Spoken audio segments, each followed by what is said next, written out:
जय जिनेंद्र। मैं जैन समाज से नहीं हूं तो मुझे बहुत पता नहीं है कि कैसे बोला जाता है उस समाज में। जब आपने शुरुआत की मंत्र की तो मैं खड़ा तो हो गया सबके साथ। मुझे एक दो पंक्तियों की बात समझ में आई कि जूते उतारने होते हैं तो मैंने तुरंत उतार दिए जूते, लेकिन मैं मंत्र सुनता रहता हूं, लेकिन क्योंकि जैन समाज में कोई रहा नहीं इसलिए थोड़ी सी गुस्ताखी उस समय हुई। जैन धर्म मेरी रुचि का विषय है और जब मैंने यूपीएससी का अपना लास्ट अटेम्प्ट दिया तो क्योंकि फिलॉसफी मेरा विषय था यूपीएससी में, तो उसमें एक स्वाभाविक सा सवाल ये होता है कि आपको कौन सी फिलॉसफी सबसे ज्यादा पसंद है। तो तैयारी करते हुए मैंने खूब सोचा कि मैं इस सवाल के जवाब में क्या जवाब दूंगा। वेस्टर्न फिलॉसफी में कई फिलोसफर्स मुझे प्रिय रहे। कांट एक बड़ा अच्छा फिलोसफर है, तो मैंने सोचा कि मैं उसका नाम बोल दूंगा हमेशा आराम से। पर फिर सोचा कि अगर पूछेंगे कि इंडियन फिलोसफी में क्या सबसे ज्यादा पसंद है, तो मैंने सारी फिलोसफी ध्यान से देखा कि जिस पर मैं तसल्ली के साथ, कन्विक्शन के साथ बात कर सकूं। परंतु मैंने उत्तर तैयार किया कि पूछेंगे तो बोलूंगा जैन दर्शन। और ये मैं इसलिए नहीं कह रहा कि आज मैं जैन समाज के बीच में हूं, ये मेरा बड़ा ऑब्जेक्टिव आंसर था। ये अलग बात है कि वहां सवाल पूछा ही नहीं गया तो बात हुई ही नहीं, लेकिन मेरे पास उस तैयारी के दौरान कई सवालों के जवाब आए कि मैंने ये क्यों ऐसा सोचा, मैंने ऐसा क्यों कहने की कोशिश की। मैं उस पर आऊंगा थोड़ी देर में, लेकिन उससे पहले मैं धन्यवाद करना चाहूंगा जीतो समूह को, जीतो फैमिली को। और जैसा मुझे बार बार कहा जा रहा है कि पहली बार आपका हॉल भरा है, शायद आपको लग रहा है कि मेरी वजह से भरा, मुझे लगता है हॉल इतना अच्छा है कि इसके लालच में ही सब लोग आए होंगे। जो भी वजह रही है, तो शुक्रिया कि आपने इतना सम्मान मुझे दिया, मुझे बुलाया। किस टॉपिक पर बात करनी है इसमें दुविधा थी। मैं क्योंकि अध्यापक हूं, मेरा रोजगार ही बोलना है, बोलता ही हूं, और अक्सर जो मैं क्लास लेता हूं वो करीब 7 से 8 घंटे की होती है, उसमें कोई ब्रेक भी नहीं होता। तो जब उन्होंने कहा कि सर 1 घंटा बोलना होगा, पानी वानी पी लीजिए, तो मैं उन्हें कहना चाह रहा था कि 1 घंटा तो हमारे ट्राई बॉल खेलने की तरह है।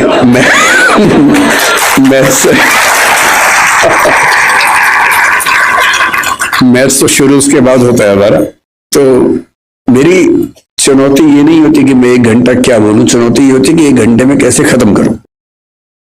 और दूसरा, हम लोग इतना फोकस्ड हैं अपने पढ़ने पढ़ाने के प्रोसेस में कि जब मुझसे वही कहते हैं कि आप किसी भी विषय में बोल दीजिए, तो मैं कुछ भी नहीं सोच पाता हूं कि मैं क्या बोलूं। तो मैंने इनसे बहुत निवेदन किया उस दिन।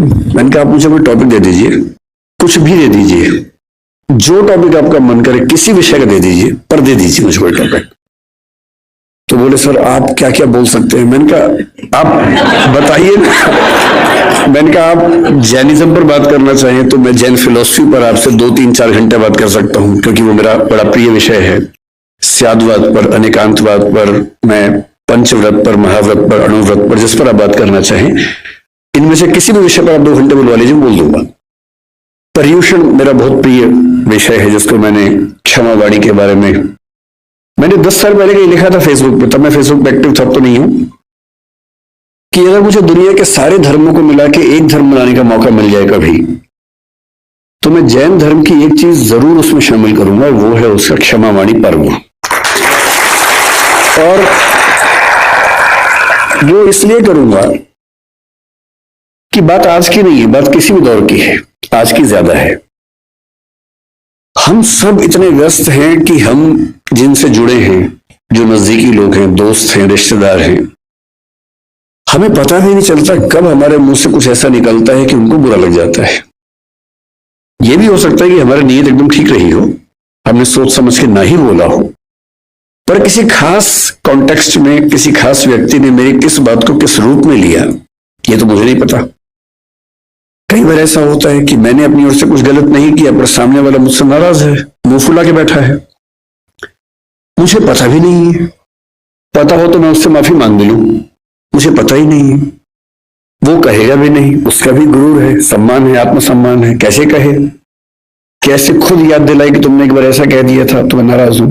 तो जब मैंने सुना कि मेरे मेरे बहुत सारे दोस्त जैन परिवारों से आते हैं, उनमें से एक ने 8-10 साल पहले जब मुझे पहली बार व्हाट्सएप में भेजा मिच्छामि दुक्कड़म, तो मुझे लगा पता नहीं क्या स्पेलिंग मिस्टेक तो नहीं, क्या लिखा है।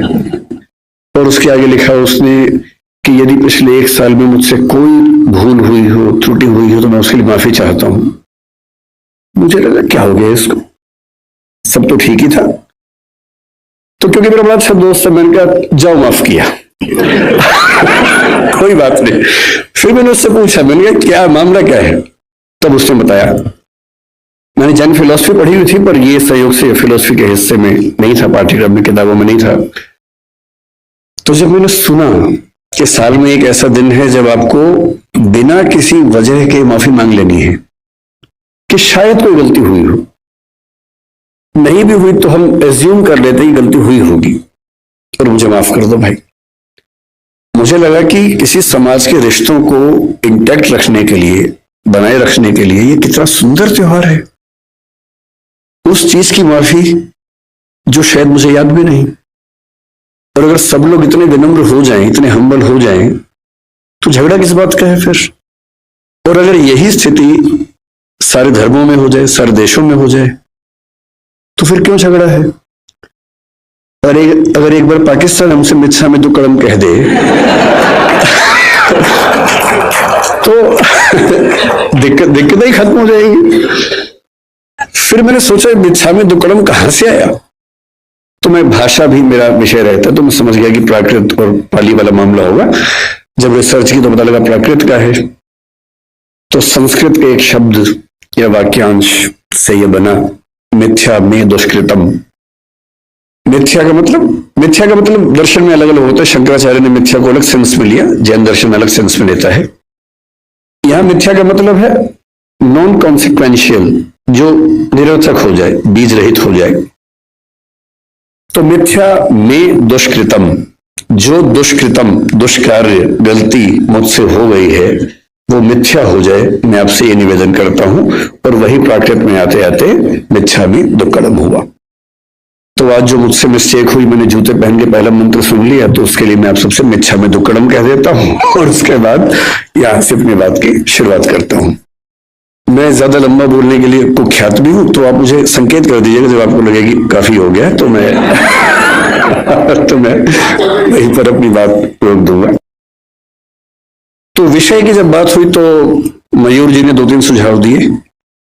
तो ये बोले कि हम सबकी आजकल एक बड़ी दुविधा पेरेंटिंग को लेके है, अपने बच्चों को कैसे संभालें।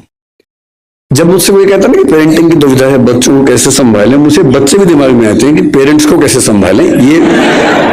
और मैं जनरली बच्चों के साथ खड़ा होता हूं इस मामले में, पेरेंट्स के साथ में कम खड़ा होता हूं। और मुझे सच में लगता है कि ज्यादा सीखने की जरूरत पेरेंट्स को है, न कि बच्चों को है। और अभी कोटा में जितनी घटनाएं हुई, तो वहां के एक वरिष्ठ अधिकारी हैं राजस्थान सरकार के, जो कोटा में टीएम भी रह चुके हैं। उन्होंने मुझे फोन किया कि मैं चाहता हूं कि आप भी इस प्रक्रिया में हमारी हेल्प करें बच्चों के लिए। मैंने कहा जिस दिन कहेंगे मैं आ जाऊंगा, जो कहेंगे मैं कर दूंगा, आप बताइए क्या करना है।